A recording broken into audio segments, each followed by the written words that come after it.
Okay, I'm hoping to finish off the gravitational tutorial with looking at a bit of the code and having some explanation for this. Um, so let's get back into our project. And the way to bring up the actual scripts, and these are all in JavaScript, is go into this directory here and click on any one of these, and you will get this script editor, and you can look at the different scripts. So these here I'm not going to cover because these you get for free and they're associated with the keyboard and the camera. When we create that first project, it'll be collider, force, and object pool and spawn boxes are the ones that we're interested in. Generally, to get answers to some of these programming questions, all you have to do is go to your main projects and click on docs, and there's two different areas. There's tutorials, API references, mainly for the different objects, programming objects, and you can get a lot of reference material here. So we go back to our editor. Okay, so explanation. Collider is associated with the gravitational field. So you can see here, we put this on. So what happens is when the program first gets initialized, this code gets called. And all it's doing is setting up some callbacks to these functions whenever an object enters or leaves this gravitational field. Not when it crashes into the smaller or the blue sphere, but actually the gravitational field. So it acts as a trigger. It doesn't have any rigid body or anything. It's just used as a trigger. So, and you'll see this format for all of these kind of scripts. You use this to refer to the object itself. When you initialize variables or call functions, for example, if you call other functions here, what you're doing is calling this function, collision, and when you get a trigger enter, you give it a pointer to this function, and that's going to be this on trigger enter, and then on trigger leave.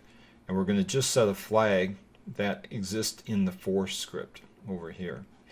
And what happens is when it gets triggered, it passes in the object that is triggered. In this case, it would be, say, a cube, a sphere, or a cone. And then since that one has a script on it, it's called force, you can just make this call here, and then you can reach right into this variable here. So if you go to force, you'll notice that I define inside field here. So that's why it's kind of set kind of globally there.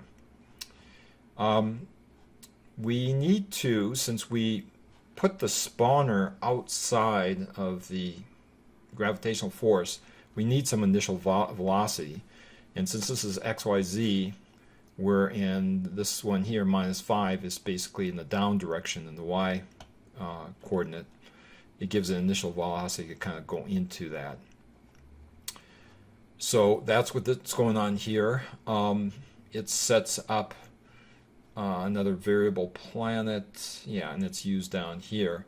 So this just kind of initializes these variables, and you can get at any of these objects in the scene graph by using this construct, this app root, and then there's a function that find by name, and you just use the name, world, any of these gravitational field, and then you can get a hold of that object.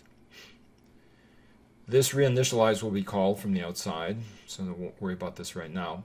So now you can see that if the object enters the field, that gets set over here.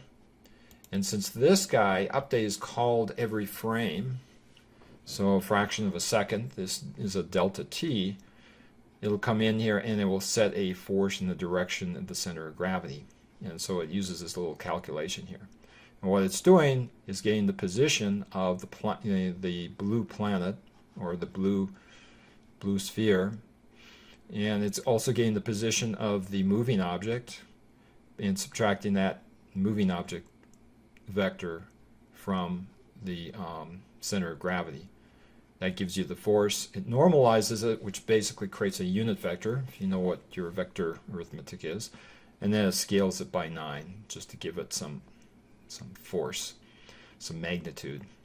So a vector actually has two components. One is, well, a vector has 3 components, but it has 2 attributes. One is the direction, which is the x, y, z, and then if you take the length of that, that is, essentially the scalar part of it. That's the magnitude. And we can actually access that rigid body component and apply a force, which is an internal function. Then what I do is if an object gets too far down in the y direction, I just disable it, and I just do this for performance. It's not necessary, but I sometimes use a lot of objects, so it might help the performance. Okay, so we've got that. Now we go to, and before I forget that, this is my website, this is my channel at minds.com, and that's where I have some of these blogs. So each of these videos has a blog that's associated with it, and I'm called pay-per-click. And this particular blog that I created is called Gravitational Field and PlayCanvas from scratch. This, you can click on it and you get the running demo, and then here's the scene graph and some notes, and there's the video, and then I put the code here as well. So this is sort of documenting physical documentation of the video. Okay, so in order to get that calculation that we saw in the code, which was this, take the center of gravity and subtract off the position of the moving object, very simple to explain. Imagine a vector, some vectors. This is the origin of the coordinate system. Somewhere out, now it happens that the center of gravity is at the origin, but let's assume it isn't. So this is the center of that blue sphere. This is the moving object. If you add these vectors together, O plus F should equal C. And we want to solve for F because that is going to be, as this is moving, it's always going to be pointing to the center of the blue sphere. So F is going to be C minus O. And that's exactly what this code is doing to get this directional vector. Okay, now we go to the object pool, and the object pool here has some interesting things here. This is using attributes. So if we go back to object pool, it has a script called object pool, and you see all these attributes. That is all defined. This appears in the GUI, so you can do drag and drop, and that is defined right here. And you can kind of see that the names, these are called display names, game object, pool max, materials, correspond to the display title. If you don't have a title here, I think it defaults to pool max, to the name, the variable name. And so you have entities and assets. The difference between entities and assets, as I might have mentioned before, entities are instances that are in the scene graph, and assets are your objects here, which are kind of on in the file system. And so what we're doing is we're defining these materials, and it's going to be an array. So if we look at here, the type is going to be asset, and there's several different subtypes under that. In this case, it's material. It's going to be an array, so you set it to true, and then it has a title to it. To do this array, these are actually objects that are in the scene graph, so these will be entities rather than assets. We come into here, say the type is entity. We call this is going to be the program variable that will be used down here. This is the exposed display name, game object, and that just sets up that that attribute in that way. Now in the code, when you get initialized, what it's going to do is it's going to cycle through these game objects and cycle through the materials and assign the materials to the objects, sort of sequentially. This sets up an array in JavaScript when you get these empty brackets. And then we set up some pointers because we're going to use some modulo arithmetic, which essentially means we're just going to cycle through that array and then start at the beginning when we reach the end of it. And that's just through, we clone the object that we had defined here. And they're essentially defined in this array here. And it picks this up, gets a material, and then this code here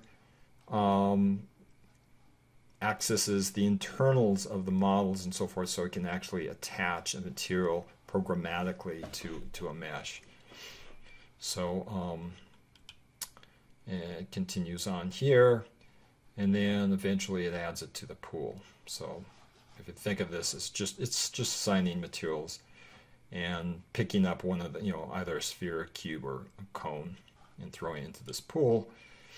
This code gets executed from the outside, and there is no update here. So now we go to the spawn code. Spawn is the object here, which is way up here, which is outside of the gravitational field. I think it is. Object spawner is way up here. Yeah. So what this does is it just sets up some variables, and this is a way of actually accessing any object that's in the scene graph. If you know what the name is, you call this app root find by name, and you've got the object itself. Therefore, you can actually reach into the code, the script that's contained. What this is going to do in the update every 0.2 seconds, I think these are maybe in seconds, this will spawn it says spawn a box, but it'll spawn an object, any of the three types, and it will spawn it by just calling this get entry, which is the way you do this is, since we've got the pool, which is that other object, we can grab the script of it, and then the name of that script was object pool, because when we were here, here's object pool, so it's referring to that. And so then once it gets the position, it's actually getting the position of this current place where the spawn box location is, and then it just translates it over in the X direction so that they don't pile on top of each other. And then since these things by default, you can see they're kind of dimmed out, they're not enabled, this enables the entity. And then it calls, since it has access to this initialize function in the force, it calls force. Again, it's not this name here, but it's this name here that it's using. And all that's doing is setting initial motion in the down Y direction. And so that should take care of that. So let's see if there's any other thing to mention. Oh, one item, sometimes there's a little glitch that happens. Sometimes you make a change in one of these scripts, and for whatever reason, when you try to do a Control S to save, you'll get an error down here. And that's pretty easily remedied by just closing the script and then just bringing that editor up. I don't know why it does that. It gets sort of confused with the server. Then what will happen is, let's say I'd made a change here. Changes are made, this turns orange. So make sure you go back to the script that you already changed and then do a save at that point. So this is a glitch that happens pretty often, and but it's no big deal. Just to show real quickly that camera, remember we had, for the camera, there is a default script called orbit camera, and you can see these have these fields here, and then we had this focus entity. Well, you can actually see now if we look at Orbit Camera, they've defined these attributes, and the focus entity is right here, and you can see it's got a type entity, and you can even add a description as well, which is what I probably should have done. So very, very nice, nice way of doing this code. I think we've covered quite a bit. If we go back to my main blog on this, so right now I've just got that one video. This video itself is going to be added, so we'll have part 1 and part 2.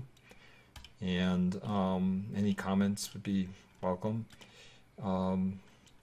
We had covered all of these areas, and lots and lots of more tricks, some really advanced stuff too, for you'll be able to actually do your own WebGL, GLSL shaders directly in PlayCanvas by pulling some of the code from Blender. So there's some pretty advanced topics that I've been able to explore. You're going to be able to, there's one coming up that's going to show how to fly, say, like a plane along a functional 3D curve, and make sure that you're pointing in the right direction.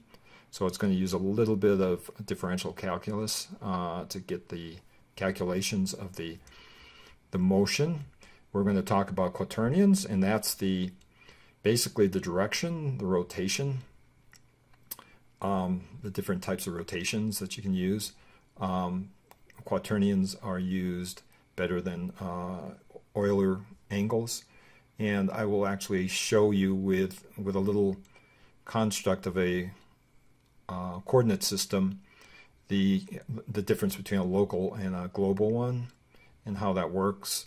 And so there's a lot of fun stuff. It just takes a while to put these videos together. So I think that's it. Until next time, happy computing.